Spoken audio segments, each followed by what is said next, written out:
Dear participants, I am Vinod representing Study Abroad Educational Consultant Chennai. I welcome you all to the webinar on behalf of Study Abroad Educational Consultant and Russian Culture Center. Study Abroad has been an exclusive preferred partner of Russian Culture Center, which is the culture department of Russian Consulate in South India. Study Abroad has been sending students for the past 3 decades to Russian universities and for various specialization and to MBBS course in large numbers. Study Abroad is also an exclusive representative of some of the world's leading Russian universities like Far Eastern Federal University, Medical Institute of MEPhi, Moscow Medical Academy, Volgograd State Medical University, Kursk State Medical University, Russian State Medical University, Moscow Aviation Institute, name a few.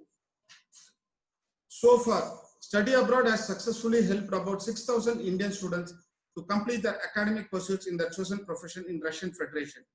Every year, around 300 students are admitted through Study Abroad. Study Abroad has been a two-way gate between the parents and the university in Russia in helping admission process.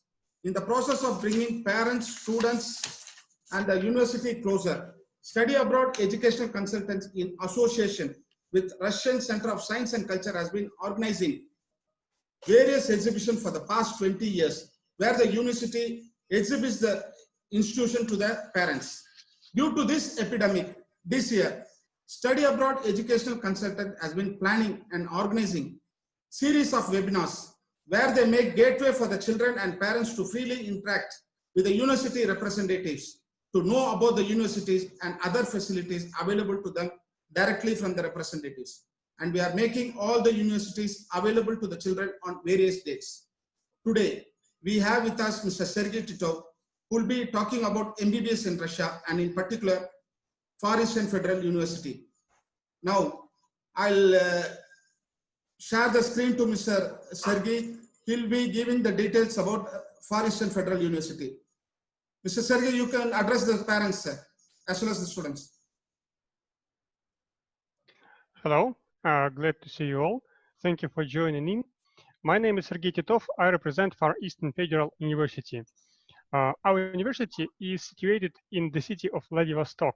So that's the name of our city. And it is situated in the southeast part of Russia. So that's why we are a long way from Moscow and other European Russian cities. And in fact, our university is much closer and our city is much closer to countries like Korea, Japan, and China. So that's why when you want to travel to Vladivostok from India, you probably will travel through China or Korea. So our university, Far Eastern Federal University, we are a large university and we are quite an old one. So we were founded in 1899 and we offer a variety of different programs, but I'm here to speak about the medical program, general medicine, the MBBS course. So this is a first, this is like the largest English language program in the university. And it is a full English program, by the way, full English medium for all 6 years. Also, this is a 6-year program. As everywhere in Russia, medical education is done for 6 years. This is because all medical education in Russia is regulated by our government, and it is done according to Russian governmental standards. And so the full course is 6 years. So also it is 6 years because the standards in Russia differ from Indian standards, and that's why also the program and the medical education in Russia basically is considered to be an MD program. And Russian medical education is recognized in Russia as MD degree, and also in post-Soviet countries also it is recognized as MD degree and as MD education. Most of practical training is done through all 6 years. It's not like only in the final year as it is in India. So in Russia, medical training and clinical hospital training is done every year in summer. So these are the key differences of medical education in Russia and in India. So as for advantages of the Far Eastern Federal University, so first of all, we have got our own affiliated hospital here, so in the university, and which is called the Medical Center of Far Eastern Federal University. And you basically just watched the video, which was dedicated to the medical school and the medical center. So this is a quite highly advanced hospital, which specializes in cardiosurgery and neurosurgery. And all of our teachers also work in the medical center as well. And some of our students also can have a possibility to train in the medical center. And of course, when our students need medical attention, also they can have it in the medical center of Far Eastern Federal University. Also, our campus of Far Eastern Federal University is one of the best in Russia, and it is situated outside of the city. Actually, it is about 20 kilometers from the city center, and we're situated on an island, like away from the mainland, and we're connected by a bridge to the mainland, to the downtown. And the campus has all necessary facilities situated all together, so including hostels, which we have got over 16, and all foreign students get hostels in the campus, inside the university campus. Also, the campus has got like its administrative and study buildings. The medical school is situated here as well. And all the necessary facilities like shops, cafeteria, like and canteens, and bank offices, post offices, the international department, and all other organizations are also here in the campus. So students, foreign students which get accommodation inside the campus hostels, they don't basically need to leave the campus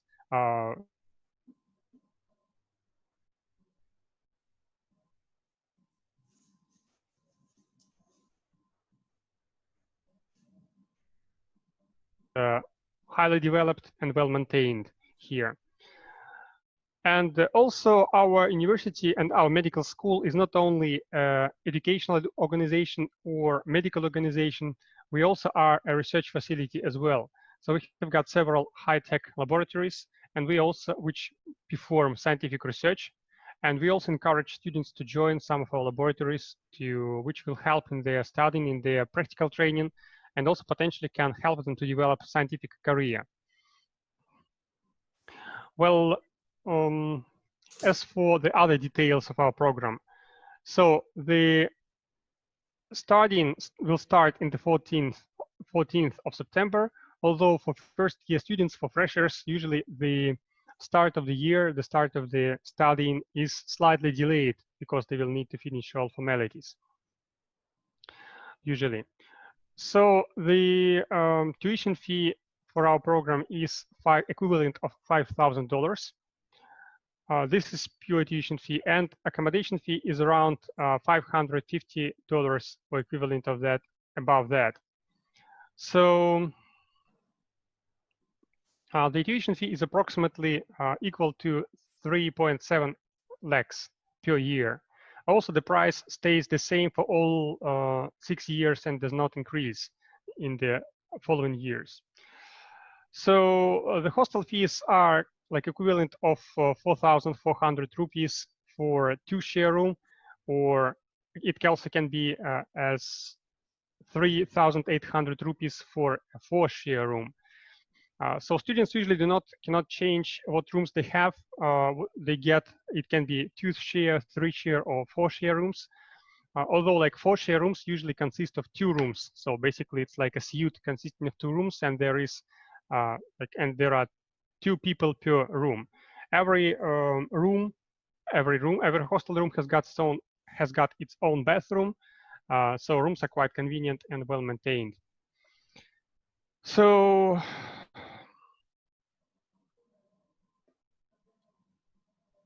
well, security is also on quite high and good level in the university. So we have got our own security service, and we use also the pass system. And that's why actually no strangers can enter the university buildings. Also, there is emergency security service, which is available 24/7, and students can address security any time of the day. And also there is a police station nearby, near the campus. So that's why the security level is on quite good level here. So, well, if you have any questions, so I would be happy to answer them. So you can ask them in the chat. So you're welcome. So I would love to answer your questions if there are any. Thank you very much for your attention.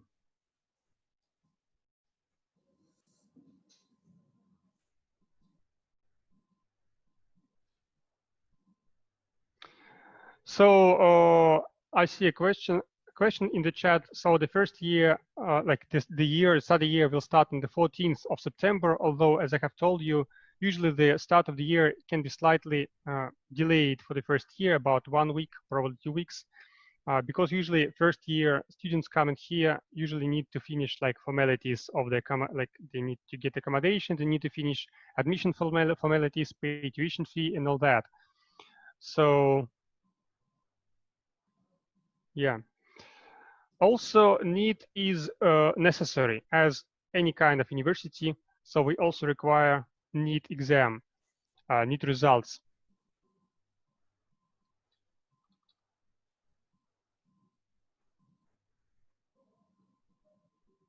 So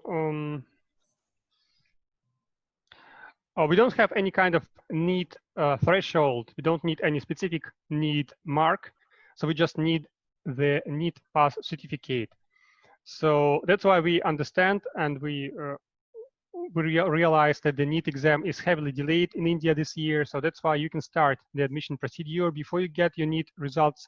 And as soon as you get your NEET certificate, you will need to send it to us as well and finish the admission formalities. Yeah, I see a lot of questions about NEET, so this is the answer. You can start the admission procedure now. So, but we will need your NEET result anyway, so later down the road. So as for the procedure to get admission, so please refer to the organizers of today's conference, the Study Abroad Education Consultants. They are our official partners in India, so that's why they're here to take all your admission formalities, to take care of them.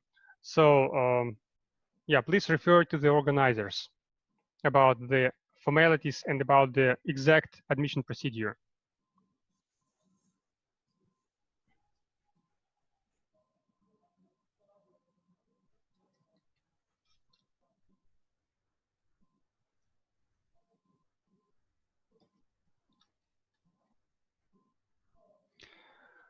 Well,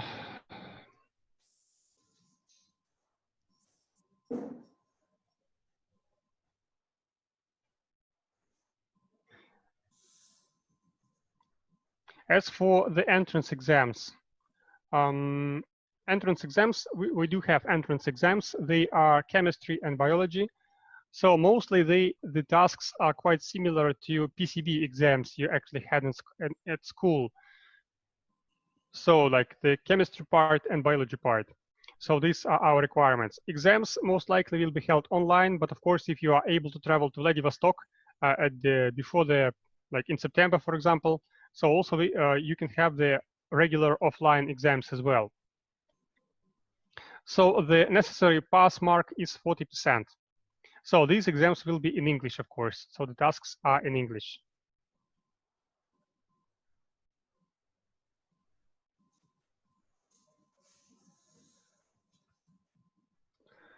So as for the languages, yeah, so the education is done in English. So we are a full English program. So full English medium. So we don't switch to Russian language somewhere down the road. So all the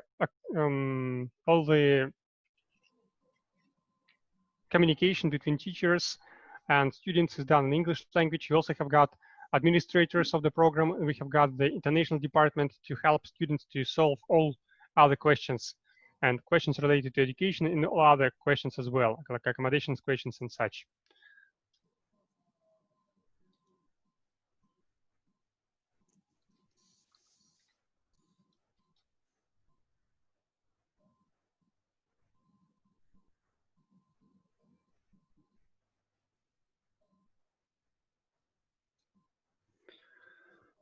So as for, no, we don't have Russian language as an entrance exam. So we have only chemistry and biology as entrance exams.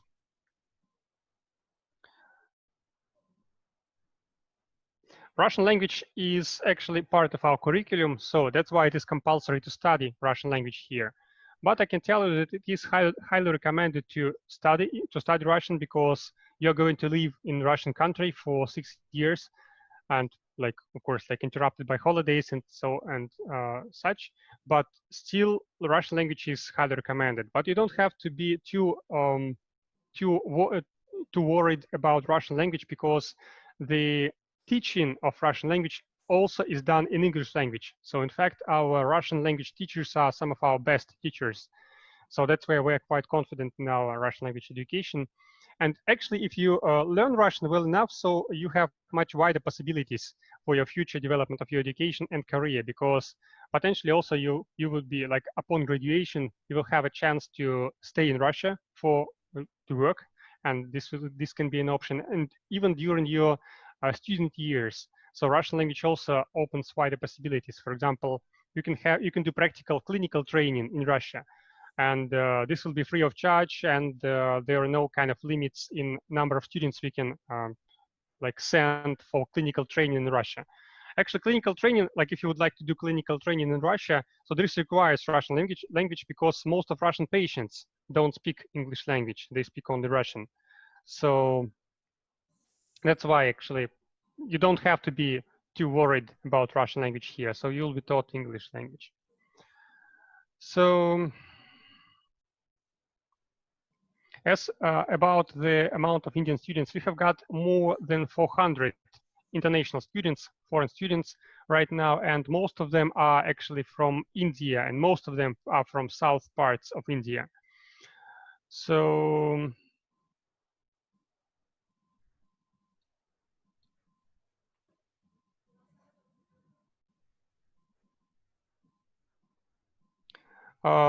every year, so about 150 students join the university, so but they are from different nations. So we should also be aware of that. So we will have not only Indian students, but we should also have some, not as many, of course, but we should also have some students from Brasilia, Colombia, and some other countries like Egypt, for example. So we have got like quite a wide geography of our students, actually. So we are expecting to get around like 140 Indian students this year. So as for the hostels, yes, hostels are inside the campus.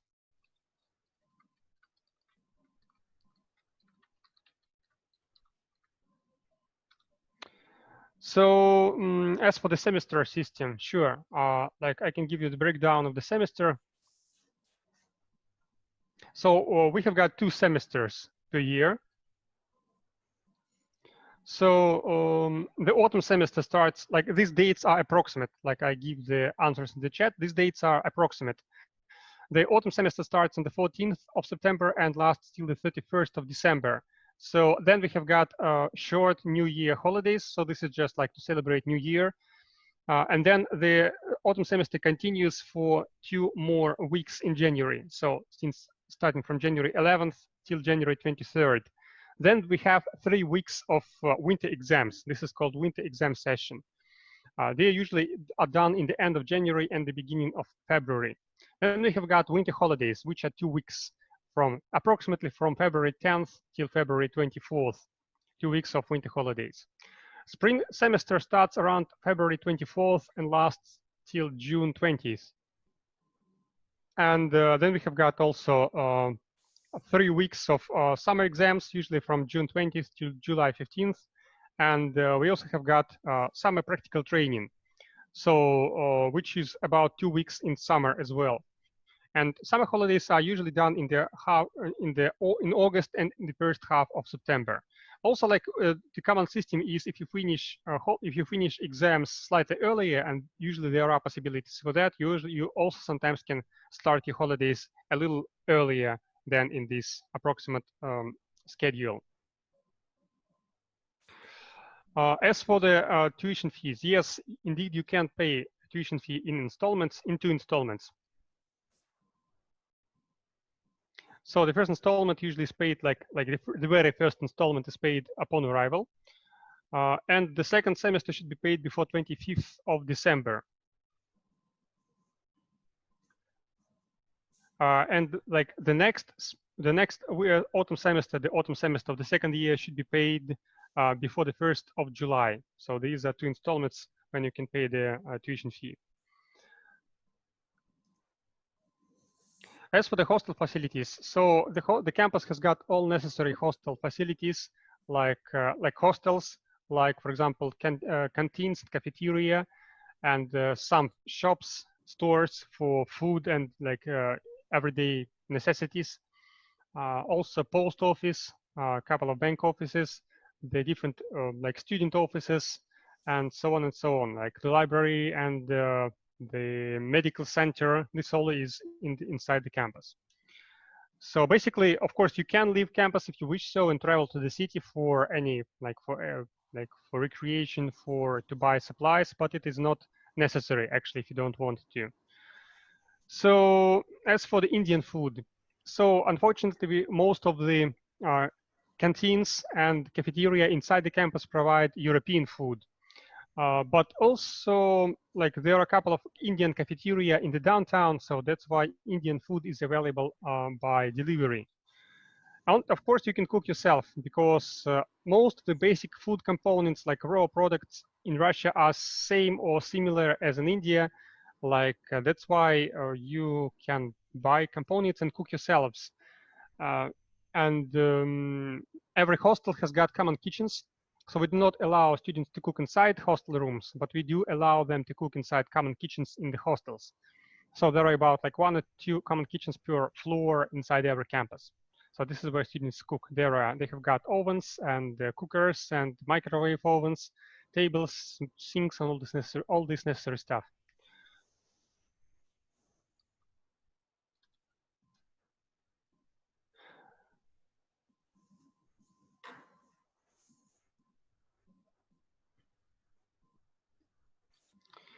So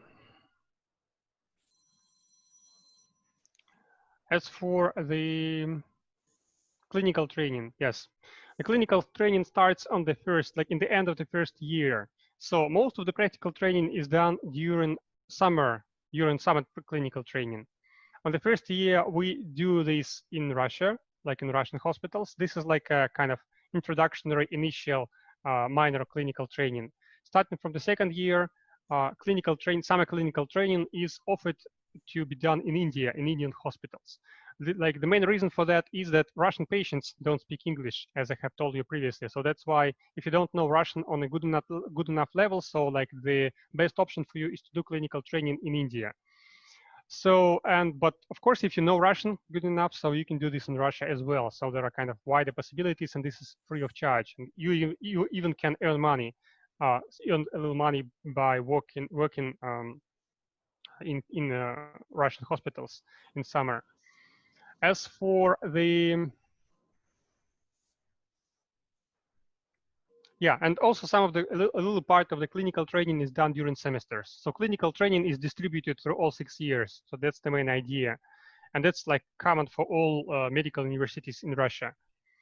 As for the class timings, so usually each class lasts for 1.5 hours. Classes start about like 8:30 in the morning, not about, but exactly 8:30 in the morning local time. Sometimes they can start at 10:10 in the morning. And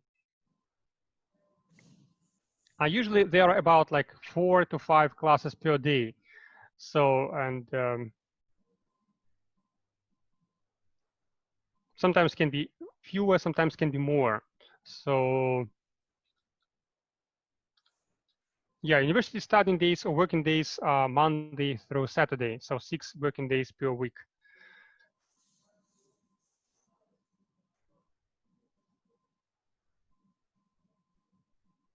Yes, we do have MCI coaching in the final year, in the 6th year of education.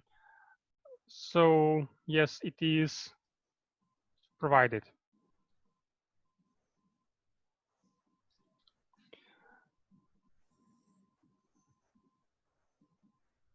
So I see also a question about the Russian language for how many semesters. So it is every year. So for example, in the first 2 years, it's done like 2 days per week.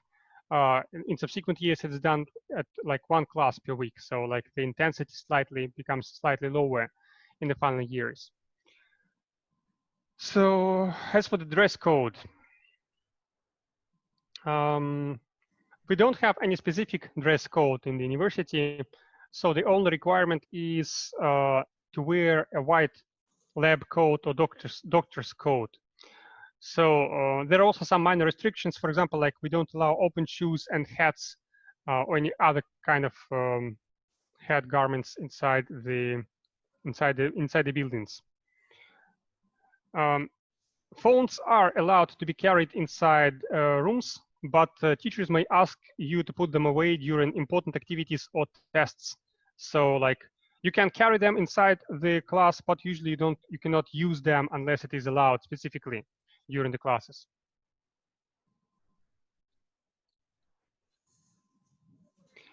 Well, climate. Yeah, climate in Vladivostok, as everywhere in Russia, is quite cold. You should be ready for that. So you're going to arrive in autumn, and so winter will be close. So that's why, like the winter will be the first season you're going to encounter in Russia. You're going to experience in Russia. So winter is like -15 to -20 degrees below zero centigrade in winter. So and usually it is quite windy and cold. So that's why proper winter clothing is absolutely a must. So you should carry winter clothing with you, or you should be ready to buy them here on the spot. So we do educate students how to properly dress up in winter. So this is not like this should not be a problem. Also, like usually it's like the best variants are down padded coat, jacket, hat, winter boots, and other necessary accessories. In summer, but you don't have to be too worried because all buildings in the campus are centrally heated in autumn. So like usually it starts in November and lasts till May. So well, yeah, it is quite warm and comfortable inside buildings. So it's cold only outside. As for the summer is plus 25 degrees approximately. It's humid and warm. So we also have got rainy season in summer.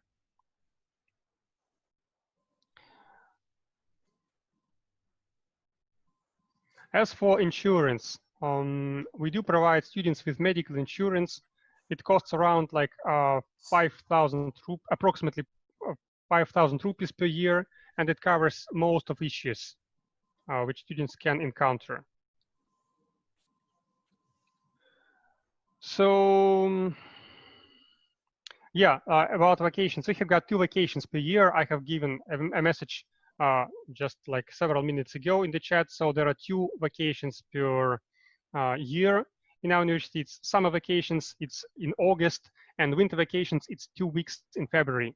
If you would like to travel to India during these vacations, you of course can do that, because upon arrival you get a multi-entrance visa. So you can enter and leave Russia as many times as you need, but you need to return back to Russia before classes start. So this is the main requirement.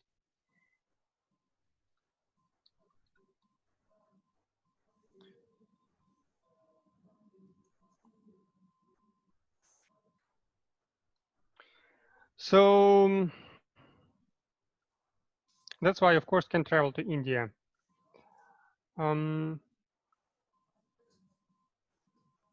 Yeah, like it's not allowed to miss exams. So that's why like you are not usually allowed to write exams separately from other people. If you mean like the exam sessions, like please make it more clear. Do you mean like entrance exams, or like the regular students exams which are done in every exam session? So in any case, like for example, in the as for the entrance exams, so the time frame is quite wide. So you can like give your exam at quite broad period of time. So I guess you will have such a possibility anyway. As for the regular academic exams in the end of the year, so they are at specific time, and you cannot miss them, because if you miss them, you simply get an unsatisfactory mark. So of course, like students with unsatisfactory mark, they have several possibilities to rewrite exams, like to remake exams during the next semester. But these students also considered kind of the failed students, so that's why it's like can influence their academic performance.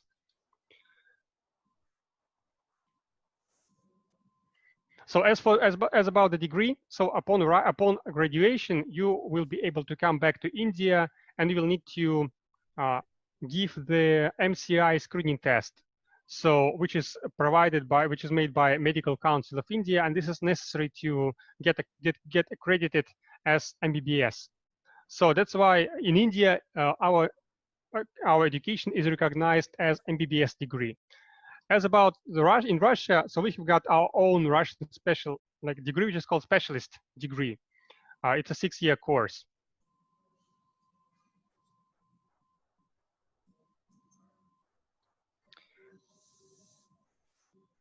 As for the job in Russia, of course, upon graduation, you will be able to work in Russia. So you will just need to switch your student's visa to a working visa. So you will be able to work in Russia as well.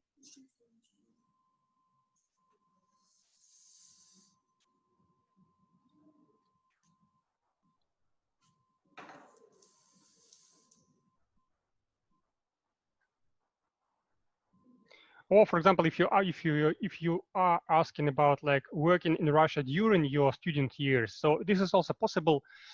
This is also a kind of even a simplified form. So you will need you actually can work with your student's visa in Russia while you are a student. You will need to get a job permission.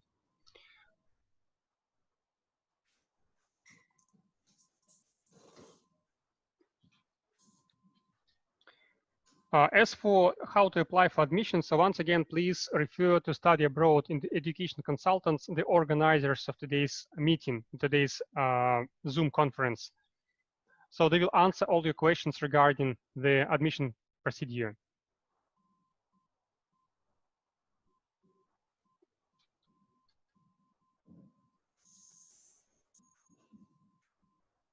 Yeah, of course, I can share my official email ID. So if you have any questions about the study process, curriculum, like accommodation, etc., any kind of questions, you please contact me. So this is my official email.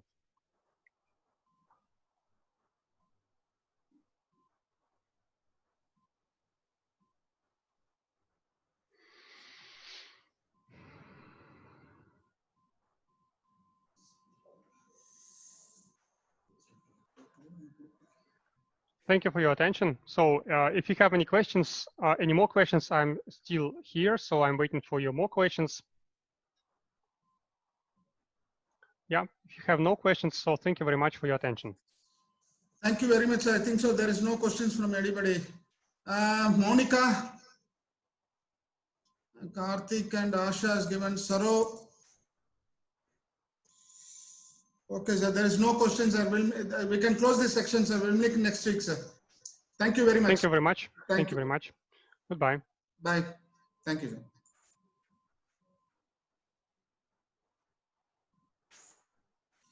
Monica,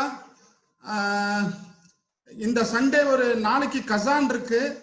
Manoj கிட்ட link வாங்கி வந்துருங்க. கார்த்திக், சரோ, ஆஷா, நாளைக்கு கசான் யூனிவர்சிட்டியோட இது இருக்கு, webinar இருக்கு.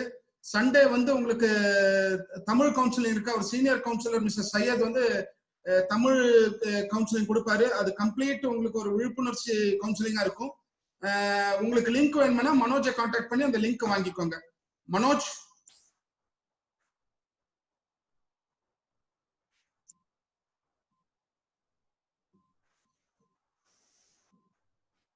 Okay. Mounika, Karthik, Asha, Saro எல்லாம் இவர் மனோஜை contact பண்ணி அந்த லிங்க் வாங்கிக்கோங்க. தேங்க்யூ.